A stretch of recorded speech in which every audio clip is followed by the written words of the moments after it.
स्वागत है आप सबका मेरे YouTube channel Sachin education hub पर।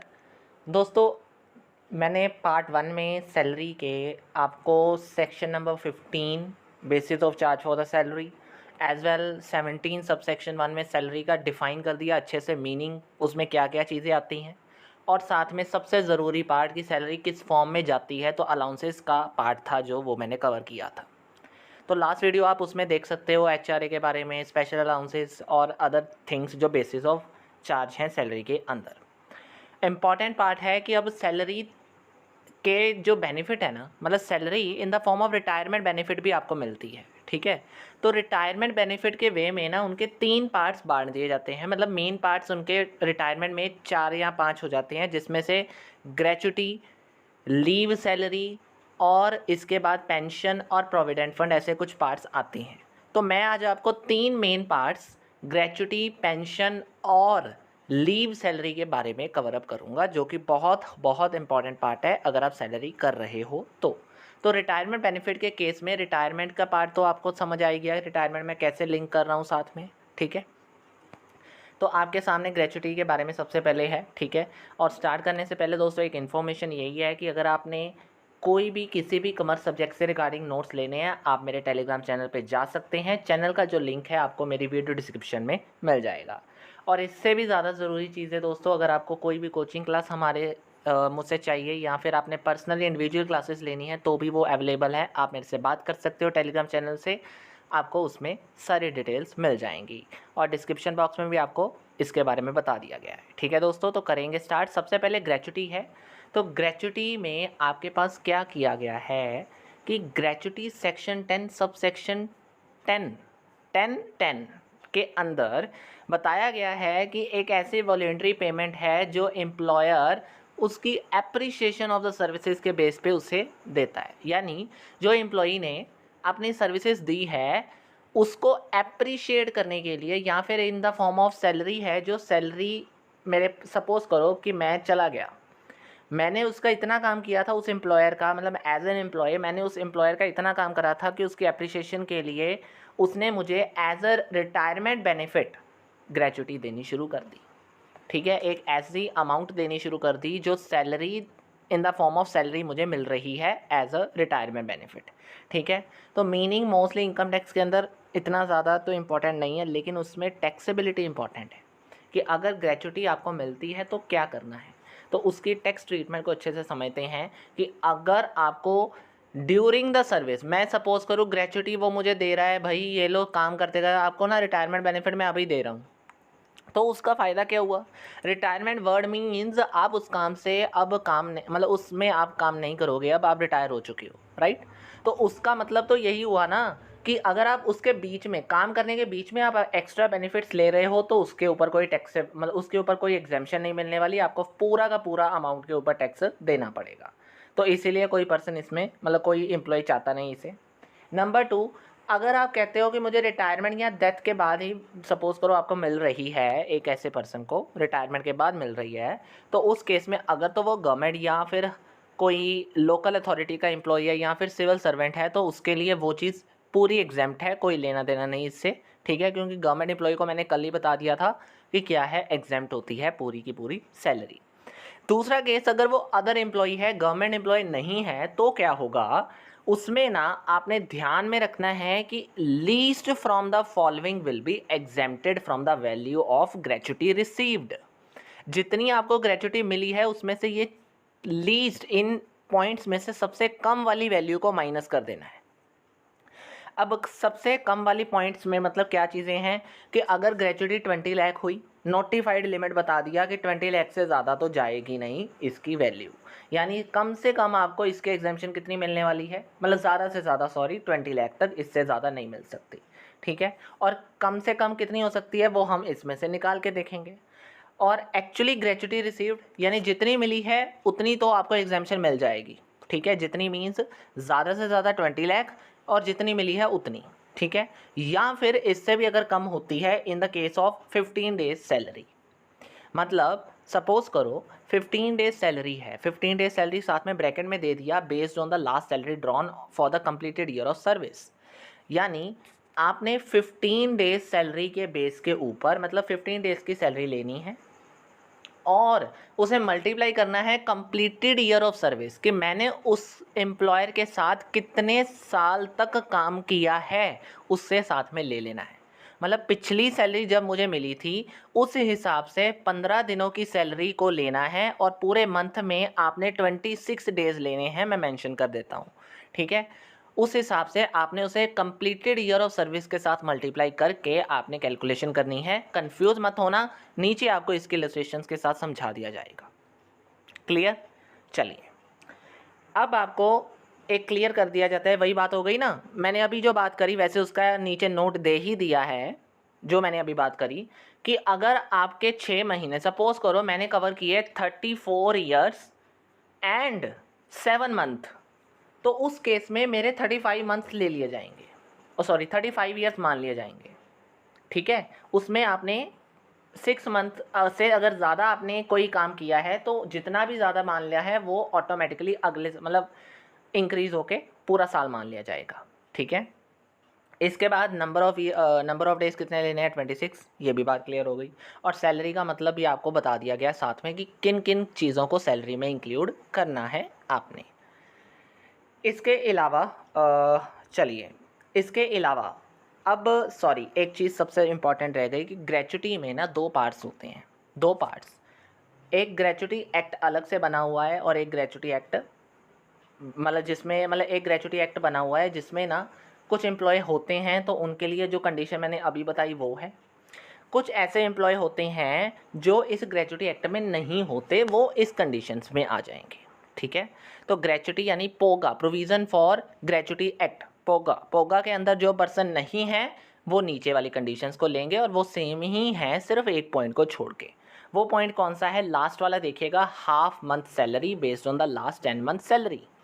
हाफ मंथ सैलरी मतलब 1/2 लेना है मंथ सैलरी का, कितनी, एवरेज मंथ सैलरी का हाफ लेना है, और किस बेस पे लेना है, 10 मंथ के बेस पे लेनी है। यानी एवरेज किस बेस पे सैलरी का चलेगा, 10 मंथ, लास्ट 10 मंथ लेने हैं, पूरे साल नहीं लेना, याद रखना है। और उस 10 मंथ की सैलरी को हाफ करना है, that is known as. Confuse हो गए ना, कन्फ्यूज़ मत होना, नीचे आपको प्रैक्टिकल मिलेगा। मैं पहले बता दूं, हाफ एवरेज मंथ सैलरी मतलब सैलरी लेनी है, उसका हाफ करना है, और कितने मंथ की सैलरी लेनी है, लास्ट 10 मंथ्स के हिसाब से लेनी है, ठीक है। और कितने भी पीरियड के लिए लेनी है, जितने पीरियड को आपने कंप्लीट किया है, that is completed year of service, multiply आपने कर देने हैं, ठीक है। इसके अलावा नोट नंबर 3 क्या कहता है, अगर आपको ग्रेचुटी मिली है किसी 2 या 2 से ज़्यादा एम्प्लॉयर से, तो आप क्या करोगे, the aggregate amount of gratuity is exempt from the tax can not exceed.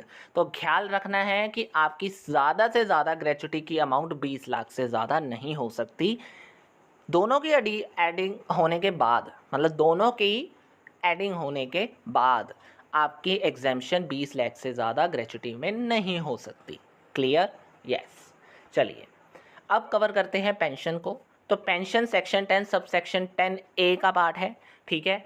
और पेंशन का मीनिंग आप सबको वैसे पता ही है, रिटायरमेंट बेनिफिट होता है जो एज एन मतलब एक पीरियोडिक पेमेंट के वे में गवर्नमेंट आपके मतलब एज एन एम्प्लॉय, जो गवर्नमेंट एम्प्लॉय होते हैं या फिर अदर एम्प्लॉयज़ को timely after retirement for their services जो उन्होंने हमें प्रोवाइड करी है उसके रिगार्डिंग देती है। 2 तरीके की ज़्यादा मतलब हमने पढ़ी है पेंशन, दैट इज़ कम्यूटेड और अनकम्यूटेड। कम्यूटेड और अनकम्यूटेड का मतलब क्या है, अगर अनकम्यूटेड की बात करें, अनकम्यूटेड का मतलब होता है यहाँ पे that is during the employment period. मतलब मैंने एक साथ नहीं ली, मैंने एम्प्लॉयमेंट पीरियड के हिसाब से ले ली कि मुझे एम्प्लॉयमेंट के साथ साथ में मेरी पेंशन दे दो, तो उस केस में मैंने जितनी पेंशन लेनी है ले सकता हूँ, बात इतनी नहीं है, लेकिन मुझे उसके ऊपर टैक्स सारी अमाउंट के ऊपर देना पड़ेगा, ये कंडीशन है, ठीक है। नंबर 2, अगर मेरी कम्यूटेड है तो उसमें 2 केसेस आ जाएंगे। अगर तो मैं गवर्नमेंट एम्प्लॉई हूँ तो मैंने पहले ही बता दिया, वो फुली एग्जेम्प्ट है under section 10 sub section 10A का पार्ट क्लोज 1 के हिसाब से। क्लोज 2 के हिसाब से वो कहता है कि अगर मैं कोई अदर एम्प्लॉई हूँ तो याद रखना है कि अगर मुझे ग्रेचुटी मिली तो 1/3 लेना है, ठीक है।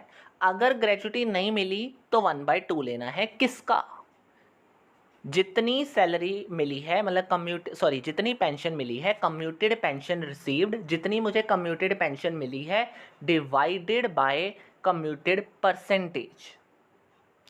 ठीक है जी, मतलब सिंपल सी बात है, ये टोटल पेंशन का फॉर्मूला है।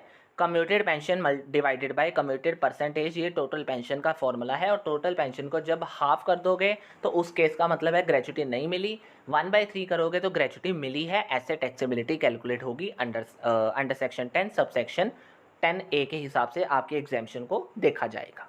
ठीक है, ये सारी चीज़ें हैं एग्जेम्प्टेड, कितनी कितनी तक आपको मिल सकती है इन चीज़ों में एग्जेम्पशन। ठीक है, छोटा सा पार्ट था, ज़्यादा बड़ा नहीं है पेंशन का। ठीक है, अब मेन पार्ट आता है नोट नंबर 4 कि अगर कोई कम्यूटेड पेंशन कम्यूटेड जो कि हमेशा टैक्सेबल है, उस केस में अगर कोई ऐसे इंडिविजुअल से मिल रही है जो कि हमारे एन्युटी प्लान जो कि LIC के बेस के ऊपर है, वो पूरा का पूरा एग्जेम्प्ट माना जाएगा।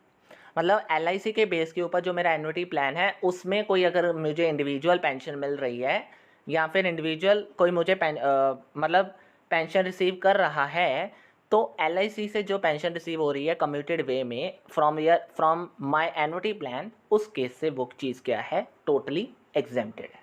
ठीक है, अब बात करेंगे लीव सैलरी की या फिर leave encashment, section 10 sub section AA close. ठीक है, अब ये AA सेक्शन इसमें आ जाता है, उसमें 10 है तो इसमें AA है। ठीक है, उसमें 10A, इसमें मतलब 10A और 10AA, सिंपल सा कैलकुलेशन है। ठीक है, अब इसमें क्या होगा, मैंने इसका मीनिंग क्यों नहीं बताया, लीव सैलरी नाम से ही क्लियर है। लीव के पर्पस में मतलब मुझे टोटली जितनी लीव्स मिली हैं, अगर मैंने उससे कम लीव ली तो उसके ऊपर मेरी जो लीव्स हैं वो कैरी फॉरवर्ड अगर हो जाएं या फिर उसके ऊपर मुझे पैसे मिल जाएं तो वो चीज़ हो जाती है लीव सैलरी। ठीक है, अब इसमें टैक्सेबिलिटी क्या है, गवर्नमेंट हो तो भाई सिंपल सी बात है, बार बार रिपीट नहीं करेंगे। अगर आप अदर एम्प्लॉय हो तो केस नंबर 2 देखिएगा, 3 लाख तक आपको सैलरी माफ़ है। ठीक है, लीव सैलरी 3 लाख तक माफ़ है। लीव सैलरी जितनी मिली है वो तो माफ़ होने ही वाली है। ठीक है, ये भी बात हो गई। नंबर 3, 10 मंथ सैलरी, अगर 10 मंथ सैलरी है, ठीक है, मतलब जितनी मतलब सिंपल सी बात है, इनमें से लीस्ट लेना है। सबसे पहली बात ये समझ लीजिए, लीस्ट की बात करी है मैंने। सपोज करो कि मुझे 1 लाख सैलरी मिली और एक्चुअली मुझे मतलब इनमें से लीस्ट अगर जो भी हुआ वो लेना है। ध्यान से समझो एक चीज़ को, मुझे 1 लाख की सैलरी मिली। ठीक है, अब आप कहोगे कि यार पॉइंट तो बीच में लिखा हुआ है, एक्चुअली सैलरी जितनी मिली है वो भी आप बीच में ले सकते हो। सपोज करो 1 लाख को 1 लाख के साथ तब ही माइनस कर सकते हो जब बाकी 3 में कोई इससे कम वैल्यू नहीं होगी। तो क्लियर कर लेना ये कंसेप्ट कि जितना जोन सी वैल्यू भी कम होगी वो एग्जेम्पशन में जाएगी, ये नहीं कि एक्चुअली जितनी मिली है वही मानी जाएगी, ऐसा नहीं है। ठीक है, तो इनमें से जो भी सबसे कम अमाउंट होगी वो आपकी एग्जेम्पशन बन जाएगी। ठीक है, या फिर 3 लाख या फिर एक्चुअली जितनी मिली है अगर वही सबसे कम हुई इन सभी में से तो वो मिल जाएगी। 10 मंथ सैलरी बेसिस के हिसाब से जो मैंने ऊपर भी अभी बताया, 10 मंथ एवरेज सैलरी के बेस के ऊपर आपने कैलकुलेशन करनी है, लास्ट 10 मंथ को ले लेना है उस हिसाब से। और इसके बाद अगर मेरी कोई अनड्यू लीव्स थी, ठीक है, यानी अनअवेल्ड लीव थी जो मैंने मतलब नहीं ली, उसका जितना कैश बना, सपोज करो मुझे 25,000 पर मंथ सैलरी मिली और कितने पीरियड के हिसाब से मिली, 5 सालों की लीव के बेस के ऊपर मुझे लीव सैलरी का पैसा मिला है। यानी 1 मंथ की सैलरी कितनी है, 25,000, और मैंने 5 मंथ की सैलरी मतलब जो है मतलब 5 मंथ की सैलरी के बेस के ऊपर लीव सैलरी मुझे मिल रही है। ठीक है, तो 5 मंथ के लिए मतलब 5 महीने साथ में मल्टीप्लाई कर दूंगा। ठीक है, और याद रखना है अनअवेल्ड जो लीव्स हैं, नीचे नोट दिया होगा कि earned leaves can not exceed, मतलब जितनी भी लीव हैं वो 1 साल में 30 डेज से ज़्यादा नहीं हो सकती। ठीक है, तो ये पॉइंट्स को क्लियर कैसे करना है, उस चीज़ को समझने के लिए सबसे पहली चीज़ ये तो आप पढ़ लेना, नोट को, बहुत आसान है। मैं लेकर आऊँगा आपको इलस्ट्रेशन के ऊपर ताकि आपको तीनों कंसेप्ट अच्छे से क्लियर हो जाए। तीनों की कैलकुलेशन इसी पॉइंट में दी गई है ताकि आपको सभी कंसेप्ट एक ही पॉइंट में क्लियर कैसे करने हैं मैं बता दूँ। तो इलस्ट्रेशन है, मिस्टर ए के वर्मा है, वर्किंग कर रहे हैं 25,000 पर मंथ के हिसाब से हिंदुस्तान फोटो जम्मू के बीच में। He is receiving 48 per month as a DA यानी डेयरनेस अलाउंस भी उसे मिल रहा है, और 6,000 HRA मिल रहा है, और वो अपने ही घर में रह रहा है। पॉइंट टू बी नोटेड यार, ठीक है, अपने ही घर में रह रहा है। कल वाली वीडियो देख लेना, समझ आ जाएगा, मैं नहीं बताने वाला समझ आ जाएगा। क्यों? सिंपल सी बात है यार, HRA तभी मिलेगा जब अपने घर में नहीं रह रहे हो, किसी रेंट में रह रहे हो, तो HRA का कैलकुलेशन यहाँ पे ख़त्म हो जाएगा। He received 14,000 as a travelling allowance, travelling allowance भी उसे मिलेगा। अलाउंस वाला केस कल याद कर लेना जल्दी से, पॉइंट आ जाएगा बीच में। और उसने उसके ऊपर 12,500 खर्च किया, कवर हो गया पॉइंट, याद हो रहा हो तो। 14,000 मिला, 12,500 खर्च कर दिया, तो कौन सा अलाउंस है जल्दी से? अंडर सेक्शन 10 सबसेक्शन 14 क्लोज 1 का स्पेशल अलाउंस का पार्ट 1 है ये, जिसमें आपको ट्रैवलिंग अलाउंस आता था, जितना खर्च किया उतना माफ़, ठीक है। बाकी 1,500 बीच में गया टैक्स के। चलो, अब उसकी सैलरी जो है every first day of the month accrue की जा रही है, ठीक है।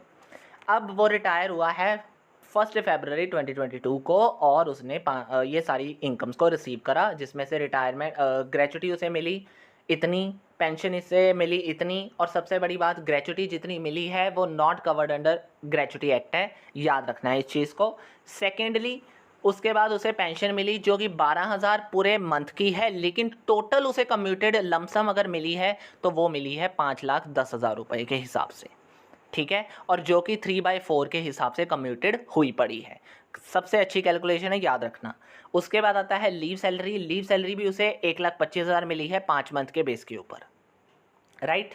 चलिए अब कैलकुलेशन करते हैं। तो सबसे पहले याद रखिएगा, सारी फिगर्स को मैं कंप्लीट नहीं करूँगा, मतलब मैं कंप्लीट करूँगा इस चीज़ को बार बार, कि सैलरी 25,000 थी, कितने महीनों के लिए बनेगी? 11। भाई कैसे? 1 फरवरी है तो आप तो 30 फर्स्ट तक लेके मान लेते हो कि 10 महीने हुए। कंफ्यूज मत होना, यहाँ पे 11 ही लेने हैं, क्योंकि उसकी सैलरी 1 फरवरी को एक्रू हो गई। तो which ever is earlier, concept कल वाला है, याद कर लेना। कौन सी भी अर्लियर होगी, यानी एक्रू अगर जल्दी हो गई तो वो ले लेनी है, राइट। ड्यू अगर जल्दी हो गई तो वो ले लेनी है। तो सिंपल सी बात ये है कि सैलरी 11 मंथ की लेनी है, फरवरी 1 को इंक्लूड कर लेना है, यानी उस पूरे मंथ को बीच में ले लेना है, राइट। ओके, तो 11 मंथ हो गए पूरे, उसकी कैलकुलेशन कर दी। डेयरनेस अलाउंस भी 11 मंथ का चला गया। HRA फुली एग्जेम्प्ट हो, मतलब फुली टैक्सेबल हो जाएगा। अब इसकी कैलकुलेशन एग्जेम्पशन की करनी नहीं है, क्योंकि वो अपने घर में रह रहा है। और ट्रैवलिंग अलाउंस जो कि मैंने पहले ही बता दिया कि 14,000 था, जितना स्पेंड कर दिया उतना एग्जेम्पशन में चला जाएगा। क्लियर? चलिए अब पार्ट आता है रिटायरमेंट का। ग्रेचुटी ले लीजिए। अब ग्रेचुटी कैसे करनी है? जितनी मिली है वो लिख ली हमने। जल्दी से नोट नंबर 1 को पढ़ते हैं। तो ये कंडीशंस बार बार रिपीट तो नहीं करूँगा मैं, लेकिन याद दिलाने के लिए लिख दी है नीचे मैंने कि ये सारी कंडीशंस को फॉलो करके आपने कैलकुलेशन करनी है। नोटिफाइड लिमिट कितनी थी? 20 लाख रुपए। दूसरा केस है जितनी मिली है मुझे वो लिख ली मैंने। तीसरा केस हाफ मंथ सैलरी, जिसको ये पॉइंट समझ में नहीं आया था जल्दी से समझ लीजिए। नीचे 10 मंथ के बेस के ऊपर सैलरी ली। कितनी सैलरी थी ऊपर? 25,000 रुपये पर मंथ। कितने मंथ के हिसाब से लेनी है? 10 मंथ के हिसाब से, मल्टीप्लाई बाय 10। और एवरेज भी कितनी होनी चाहिए? 10 मंथ की होनी चाहिए, डिवाइडेड बाय 10। तो 10 × 10 कट गए, बची 25 किया फिर से। पॉइंट क्लियर हुआ?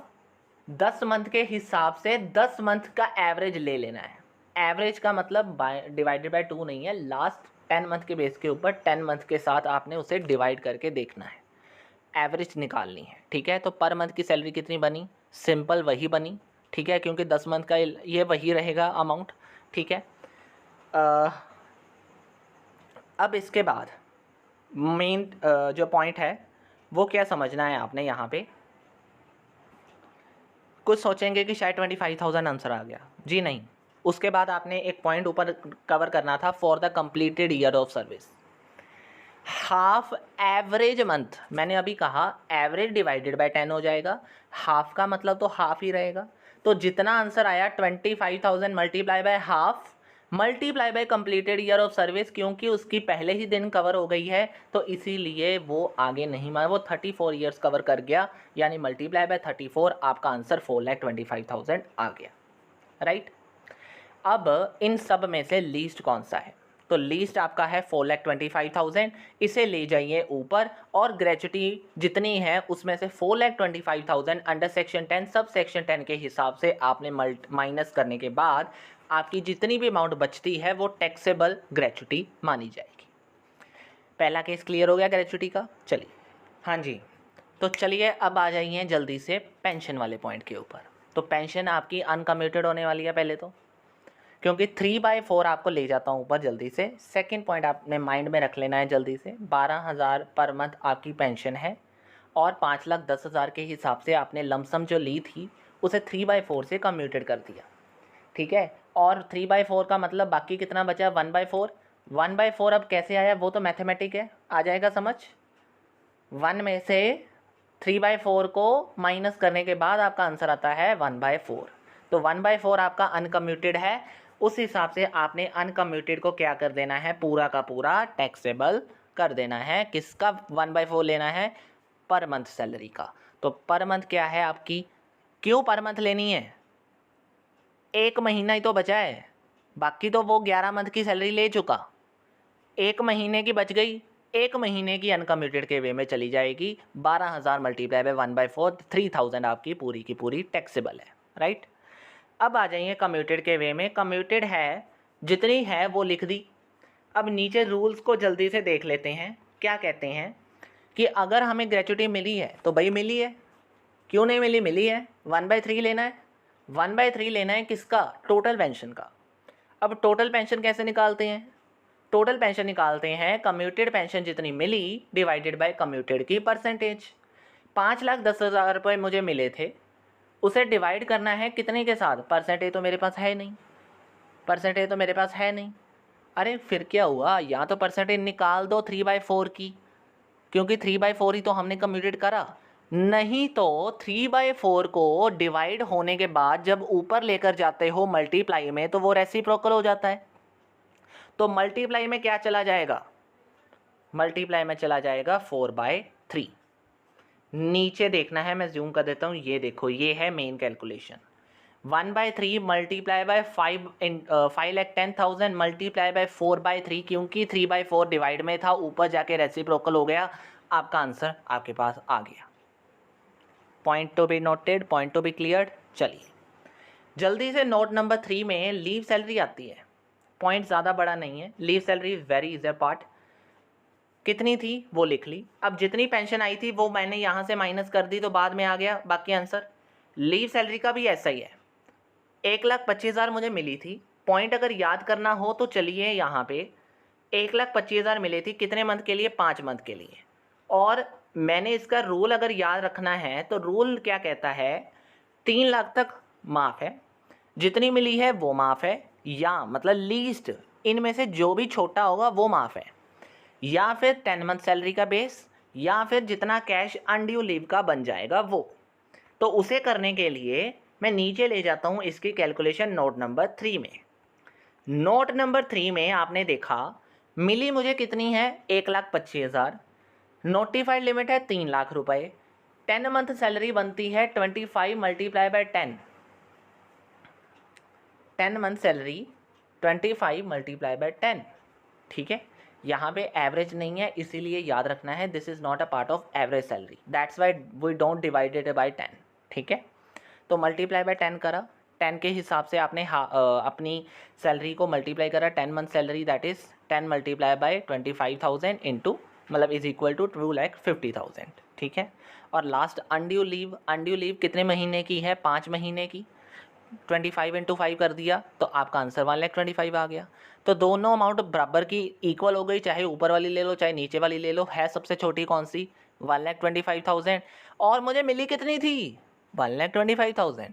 तो भाई ऑटोमेटिकली मेरी जितनी अमाउंट मुझे मिली थी उतनी सारी की सारी अमाउंट यहाँ पे क्या होने वाली है, ख़त्म। तो लीव सैलरी का टैक्स बनेगा ही नहीं। क्लियर। तो तीनों पॉइंट आई होप आपको क्लियर हो गए होंगे, और उसके बाद जो आंसर आया वो मेरी ग्रोस सैलरी असल में निकल आई, ठीक है। नेट नहीं निकली, नेट में डिडक्शंस का पार्ट आएगा, वो मैं आगे आपको समझाऊंगा फिर करवाऊंगा, ठीक है। तो ये मंथ सही, मतलब ये जो कैलकुलेशन के हिसाब से आपको पूरा ग्रेचुटी, पेंशन और लीव सैलरी का कंसेप्ट है, डिटेल में मैंने समझाया दोस्तों। तो आई होप आपको समझ आ जाना चाहिए। नहीं आता टेलीग्राम चैनल पे आके कोई भी पॉइंट है पूछ सकते हो आराम से, ठीक है। तो दोस्तों वहाँ पे नोट्स भी मिल जाएंगे, कोई प्रॉब्लम आती है कमेंट बॉक्स में कमेंट कर सकते हो। और वीडियो अगर समझ आ गई है अच्छे से तो लाइक शेयर एंड सब्सक्राइब करना बिल्कुल मत भूलिएगा। बस आज की इस वीडियो में इतना ही दोस्तों। Thank you very much, have a nice day.